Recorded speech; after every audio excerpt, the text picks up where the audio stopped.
Hello everyone, my name is Santosh Kumar Dangi. और जैसा कि आपको ज्ञात होगा कि हमने 1 से लगाकर तो 25 क्वेश्चन को पार्ट 1 में इंक्लूड किया था और उससे आगे यानी कि 26 से आगे का हम प्रैक्टिस करने जा रहे हैं, जो कि आपका हाल ही में गणित का जो टेस्ट पेपर हम आपको प्रोवाइड करवाने जा रहे हैं। नास्ट टेस्ट पेपर का जो तीसरा सेट है वो हम अब तक पहुंचा रहे हैं।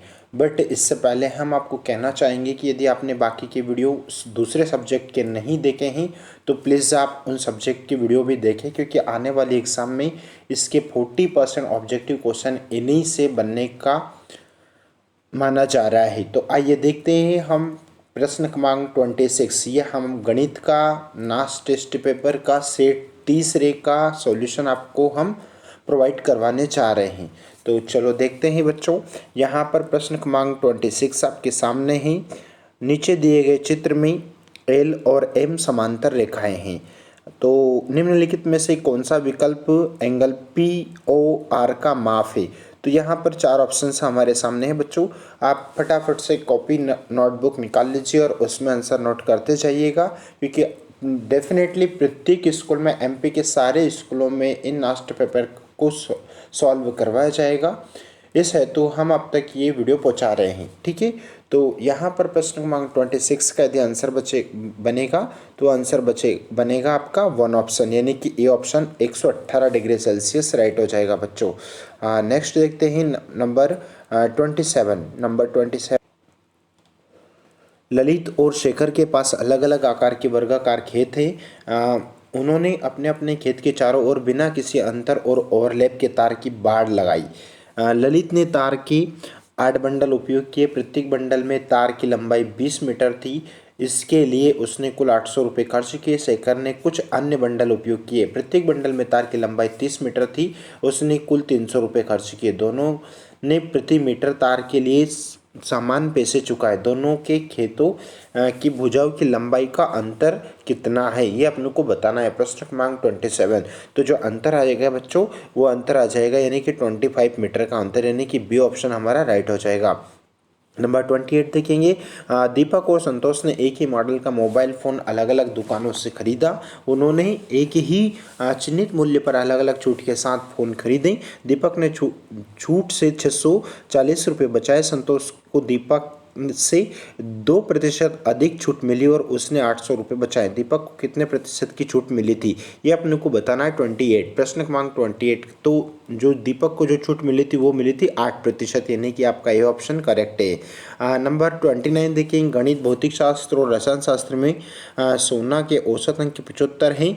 उसके गणित के पेपर में पुनर्मूल्यांकन के पश्चात औसत बढ़कर 78.5 हो गया है। गणित में सोना के अंकों के बारे में पुनर्मूल्यांकन के पश्चात निम्न में से कौन सा निष्कर्ष निकाला जा सकता है, यानी कि प्रश्न क्रमांक 29।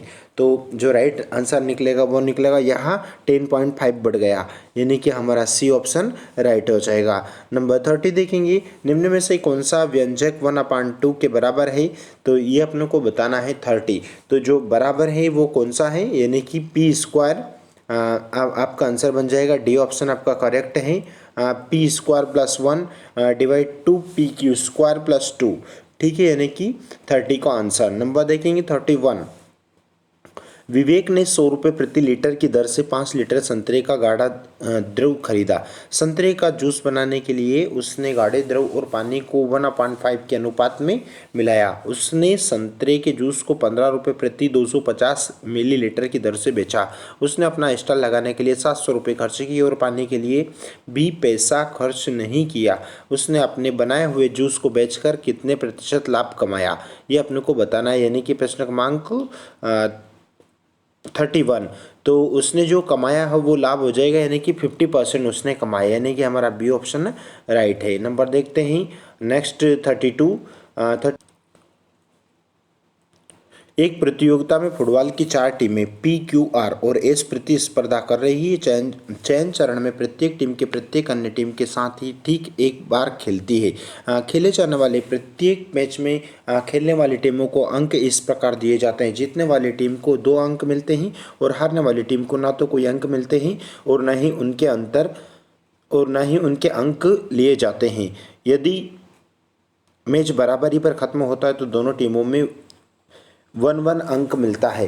तो चयन चरण के द्वारा होने के पश्चात 3 टीमों के अंक नीचे तालिका में दिखाए गए हैं। ठीक है, ये अपने को बताना है, यानी कि यहाँ पर प्रश्न क्रमांक 32 का आंसर यदि देखेंगे तो ये अपने को समझना है। यदि टीम क्यू द्वारा खेला गया कोई भी मैच बराबरी पर ख़त्म नहीं हुआ था तो टीम आर के अंक कितने थे, ये अपने को बताना है। यानी कि उसके अंक जो थे वो थे 5, यानी कि हमारा डी ऑप्शन करेक्ट हो जाएगा। नेक्स्ट वन देखेंगे, यानी कि 33, यदि टीम क्यू और टीम एस के बीच का मैच बराबरी पर ख़त्म हुआ तो टीम क्यू और टीम आर के बीच का मैच का परिणाम क्या था। तो उसका जो परिणाम तो वो था मैच बराबरी पर ख़त्म हुआ, यानी हमारा सी ऑप्शन राइट हो जाएगा। नेक्स्ट वन देखेंगे, यानी कि 34, मेघा और निखिल ने मोम की एक बेलनाकार मोमबत्ती बनाई। मेघा की मोमबत्ती के आकार, आधार की त्रिज्या और ऊंचाई क्रमशः आर और एच है। निखिल की मोमबत्ती का आयतन मेघा की मोमबत्ती के आयतन का एक चौड़ाई है।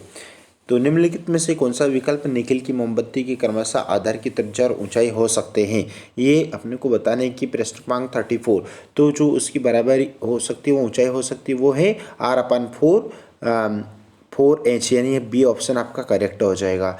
ठीक है, नंबर 35 देखेंगे, दो प्राकृत संख्याएं जी और एच इस प्रकार है कि जी एच को भाग देने पर 13 से फल बचता है।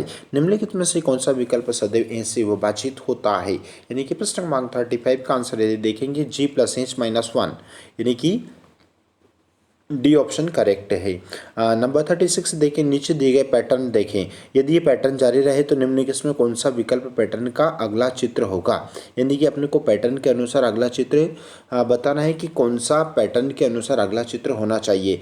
तो जो पैटर्न है, यानी कि जो अगला जो रहेगा वो डी वाला ऑप्शन से रहेगा, हमारा डी ऑप्शन हमारा करेक्ट हो जाएगा। ठीक है, नेक्स्ट वन देखेंगे। नेक्स्ट वन है आपका 37, अकबर ने एक त्यौहार के लिए एक खंबे को अलग अलग रंगों में पेंट किया। खंबे की लंबाई W सेंटीमीटर थी। उसने खंबे की 1/3 लंबाई को लगभग रंग से और बची लंबाई के 5वें हिस्से को हरे रंग में पेंट किया। उसने 3 सेंटीमीटर की बची हुई लंबाई को सफ़ेद रंग में पेंट किया। निम्नलिखित में से कौन सा व्यंजक खंबे की लंबाई ज्ञात करने के लिए उपयोग किया जा सकता है, ये अपने को बताना है। प्रश्न क्रमांक 37, तो प्रश्न क्रमांक 37 का आंसर बन जाएगा बच्चों W-3 - 2W/15 = 3, यानी कि हमारा डी ऑप्शन करेक्ट हो जाएगा। ठीक है, नेक्स्ट 38 देखेंगे, एक परिवार में श्रीमती मेहरा से 3 वर्ष बड़े हैं। उनका एक पुत्र और एक पुत्री है। पुत्री अपने पिता से 35 वर्ष छोटी है और पुत्र अपने माता से 25 वर्ष छोटा है। पुत्र की आयु और पुत्री की आयु में कितना अंतर है, यानी कि प्रश्न क्रमांक 38, तो जो अंतर आएगा वो आएगा 7 ईयर्स का, यानी कि हमारा बी ऑप्शन राइट हो जाएगा। यदि साइन थीटा रूट 3/2 तो कॉस स्क्वायर थीटा = होगा, यानी कि प्रश्न क्रमांक 39 तो होगा 4/3। क्या होगा 4/3, यानी कि ये ऑप्शन हमारा करेक्ट हो जाएगा। 40 देखेंगे, किसी समचतुर्भुज के विकर्णों की लंबाई 8 सेंटीमीटर है और 6 सेंटीमीटर है, तो उस समचतुर्भुज की भुजा है, ये अपने को बताना है, यानी कि प्रश्न क्रमांक 40। तो प्रश्न क्रमांक 40 का आंसर है, तो उसकी जो उस चतुर्भुज की जो भुजा हो जाएगी वो 5 सेंटीमीटर, यानी हमारा डी ऑप्शन राइट हो जाएगा। 2 पासों की एक अकेली उछाल में दोनों पासों पर प्राप्त संख्याओं का योग 11 प्राप्त करने की प्रायिकता है। तो प्रश्न क्रमांक 41 का आंसर देखेंगे तो 1/18 हमारा राइट आंसर बन जाएगा। नेक्स्ट देखेंगे 42, 10 संख्याओं का माध्य 10 है। यदि दो संख्याओं 4 एवं 6 को क्रमशः 6 एवं 4 से बदल दिया जाए तो नया माध्य है। यह प्रश्न क्रमांक 42, तो जो नया माध्य बनकर आएगा वो कौन सा आएगा, यानी कि 10, यानी कि 42 का हमारा बी ऑप्शन राइट हो जाएगा। नेक्स्ट वन देखेंगे, एपी अनुपात 6 और 9, 12 और 15, ठीक है, का 20वां पद अपने को बताना है कि भाई इसमें से अगला पद बताना है, तो अपने को डिफरेंट सर्च करना है, इसमें कितना डिफरेंट आ रहा है। ठीक है, यानी कि हमें यहाँ पर यदि डिफरेंट की बात करें 43, तो 43 का हमारा जो आंसर बन जाएगा वो आंसर बन जाएगा यानी कि 63। ठीक है, यानी कि यहाँ पर हम 20वां पद अपने को बताना है, 3 का डिफरेंट यहाँ पर निकल कर आ रहा है, यानी हमारा सी ऑप्शन करेक्ट हो जाएगा। ठीक है, नेक्स्ट देखेंगे यानी कि 44। तो 44 देखेंगे त्रिकोण ABC और त्रिकोण PQR में यदि angle A is equal to angle Q तथा angle C is equal to angle R है तो उसका आंसर क्या बनेगा, यानी कि उसका जो आंसर बन जाएगा बच्चों यहाँ पर एंगल ABC, यानी कि हमारा जो प्रश्न क्रमांक 44, प्रश्न क्रमांक 44 का आंसर बन जाएगा बी ऑप्शन करेक्ट हो जाएगा प्रश्न क्रमांक 44। प्रश्न क्रमांक 45 देखेंगे। प्रश्न क्रमांक 45 यदि देखें तो त्रिकोण ABC या त्रिकोण PQR दिया है और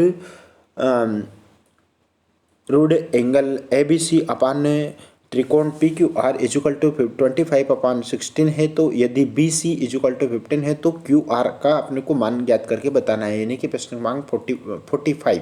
तो उसका जो ज्ञात निकल कर आएगा वो आएगा 12 सेंटीमीटर। क्या आ जाएगा? 12 सेंटीमीटर, यानी कि सी ऑप्शन आपका राइट हो जाएगा। 46 देखेंगे, बिंदुओं A6 8 और B6 4 6 को मिलाने वाले रेखाखंड का मध्य बिंदु है, यानी कि प्रश्न क्रमांक 46, तो उसका मध्य बिंदु बन जाएगा, वो बन जाएगा ए ऑप्शन आपका करेक्ट हो जाएगा, यानी कि 5 और 7। 47 देखेंगे, एक आदमी पूर्व की ओर 15 मीटर जाता है और फिर उत्तर की ओर 20 मीटर जाता है। आदमी के प्रारंभिक बिंदु से दूरी होगी, तो प्रारंभिक बिंदु से उसकी दूरी अपने को बताना है, यानी कि प्रश्न क्रमांक 47, तो उसकी जो दूरी बन जाएगी वो हो जाएगी 25 मीटर, यानी हमारा सी ऑप्शन राइट हो जाएगा। 48 देखते हैं, किसी वृत्त के बाह्य बिंदु से खींची गई स्पर्श रेखाएं परस्पर होती है, यानी कि प्रश्न क्रमांक 48, तो जो बिंदुएं परस्पर रेखाएं परस्पर होती है तो ये अपने को बताना है 48। तो 48 का आंसर बन जाएगा यानी कि समान होती है, यानी कि सी ऑप्शन है आपका करेक्ट हो जाएगा। 49 देखते हैं, किसी त्रिभुज की तीनों मध्यिकाओं का संगामी बिंदु है, ये अपने को बताना है, यानी कि 49। प्रश्न क्रमांक 49 का आंसर निकल कर आ जाएगा बच्चों, आंसर निकल कर आ जाएगा, यानी कि केंद्र के ए ऑप्शन हमारा करेक्ट हो जाएगा। प्रश्न क्रमांक 50 देखते हैं, एक शंकु की तिर्यक ऊंचाई 13 सेंटीमीटर तथा त्रिज्या 5 सेंटीमीटर है, तो इसकी ऊंचाई होगी। एक शंकु की तिर्यक ऊंचाई तो 13 सेंटीमीटर है तथा उसकी त्रिज्या 5 सेंटीमीटर है, तो उसकी ऊंचाई होगी, तो उसकी क्या ऊंचाई होगी, यानी कि प्रश्न क्रमांक 50 यदि देखेंगे तो उसकी जो ऊंचाई हो जाएगी बच्चों, वो हो जाएगी 12 सेंटीमीटर, यानी हमारा यहाँ पर सी ऑप्शन करेक्ट हो जाएगा। और हमने अभी यहाँ पर हाल ही में 26 से लगाकर तो 50 क्वेश्चन को अभी सॉल्यूशन हमने आपको प्रोवाइड करवाया है। अब माय डियर स्टूडेंट, मैं आपसे रिक्वेस्ट करना चाहूँगा कि please it's my kindly request, यदि आप नए हैं तो प्लीज़ मेरे प्यारे बच्चों आप चैनल को सब्सक्राइब कर लीजिए, ताकि आने वाले जितने भी सारे एग्ज़ाम्स हैं, अर्धवार्षिक के पेपर, प्री बोर्ड के पेपर, सारे पेपर का सॉल्यूशन आप तक हम पहुंचाएं, मॉडल पेपर हम आप तक पहुंचाएंगे, और जितने भी सारे सब्जेक्ट हैं सभी नास पेपर का सॉल्यूशन आपको हमारे चैनल पर डेफिनेटली देखने को मिल जाएगा। Thank you so much. बाकी का जितना भी सारा आगे वाला 51 से लगा कर तो 70 क्वेश्चन हम पार्ट 3 में लेकर आएंगे। तब तक के लिए गुड बाय, अलविदा।